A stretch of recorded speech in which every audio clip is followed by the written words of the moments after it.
Naghahanap ka ng aircon, no? Medyo tight ba ang budget? Worried ka ba sa magiging electricity bill mo? Worry no more. Baka ito na ang aircon na hinahanap mo.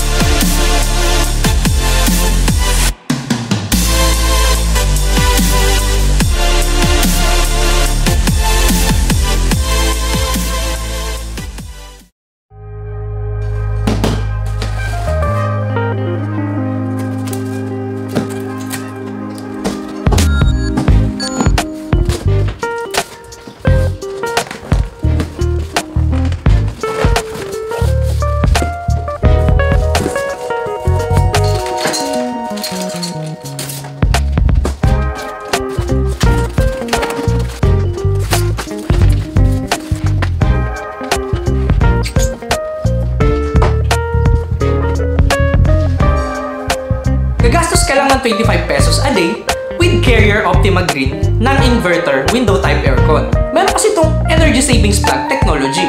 Bibigyan ka nito ng additional 40% savings sa iyong kuryente. I-explain ko sa inyo mamaya kung ano ba yung energy savings plug technology na yan. Isa talaga sa magandang feature ng Carrier ay yung kanyang durability. Talaga namang matibay.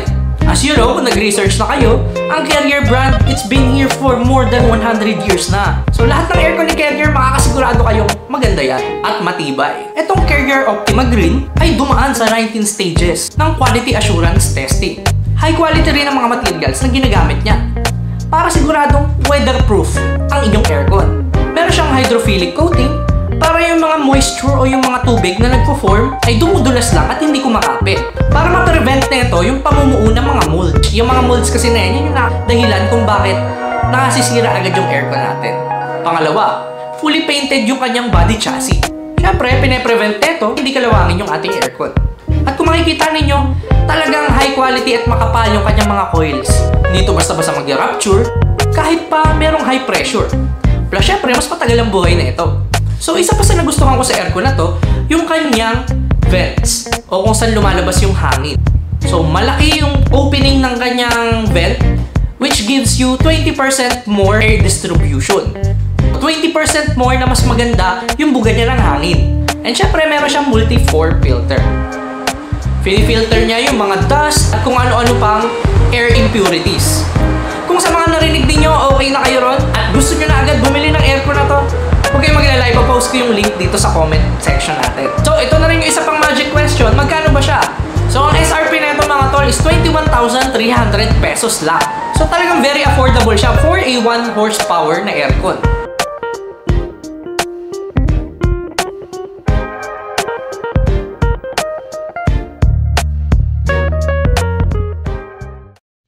What's up mga chong? So it's time to install our aircon. So ngayon, nandito tayo sa may room na to. Ito yung magiging room kasi ng mga players namin sa Bebe Boys tayo. So ito, please follow nyo yung isa kong page yan. Bebe Boys tayo. So ngayon, since kung mapapansin ninyo, medyo maulan dito. Medyo maulan ngayon, pero sobrang init pa rin. So yung room quality, yung air quality ng room is hindi ganun kaganda. So kahit na maulan, malamig sa labas, dito sa loob sobrang init. So ngayon, dito ngayon gagana si Carrier Optima Green. So dito ngayon natin siya i-install. Yan. Alright, syempre number 1 requirements para may kabit natin tong aircon is kailangan meron tayong butas. Window type aircon. So maaaring saktuhan lang dito sa aircon na to. Maaaring maluwag ng konti kasi pwede naman natin i-fill yung gap ng mga insulations. So requirements number 2, syempre kailangan meron tayong maka-ready na outlet for aircon. Yan. So mga chong, ito isang importanteng bagay. Hindi tayo pwede magkabit ng mga aircon sa mga normal outlet and especially yung mga extension. Okay? So bakit? Kasi ang mga aircon type, lalo kapag mga 1 horsepower na siya, medyo malakas na yung gamit niya ng kuryente. And if mga low quality yung gamit ninyong extension or hindi maganda yung ginamit na wire o manipis yung wire na ginamit sa mga normal na outlet, maaari itong mag-cause ng sunog or ng hindi natin inaasahang aksidente. So, ang pinaka-advisable talaga gumamit tayo ng dedicated outlet for aircons. Alright yan, so now it's time. Tara, install na natin siya.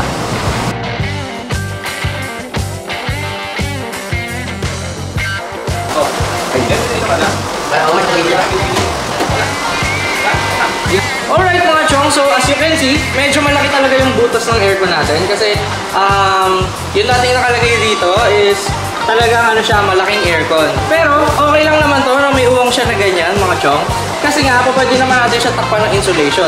So mga insulation na pwede natin ipantakip, kung sa inyo naman di naman ganito kalaki yung gap, pwede yung mga styrofoam.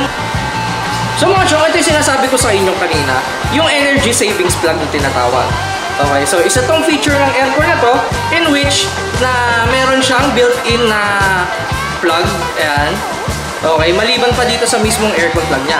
So, ang purpose na ito is kapag sinaksak natin siya, katulad nito.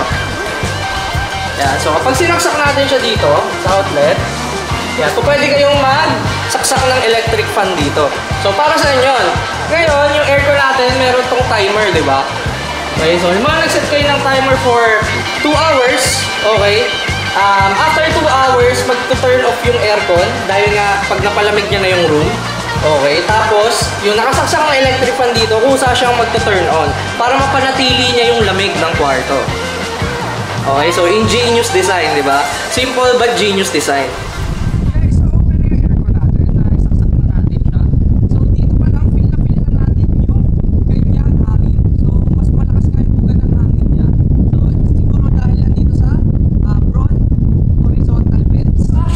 Days na sa akin tong aircon na to, and ang mabibigay kong thoughts sa inyo, okay na okay siya para sa pang office spaces, sa mga kwarto na medium size or kahit small rooms lang. Number 2, durable siya. Siyempre, Carrier brand siya. So if naghahanap kayo ng place kung saan po pwedeng mabili tong aircon na to, ipopost ko ulit yung link down sa comment section. So I hope mga chong nakatulong tong video na to sa pagde-decide ninyo at sa paghahanap ninyo ng aircon. Syempre, huwag ninyong kalimutan mag-subscribe sa ating channel. Maraming salamat. Peace out. Yo.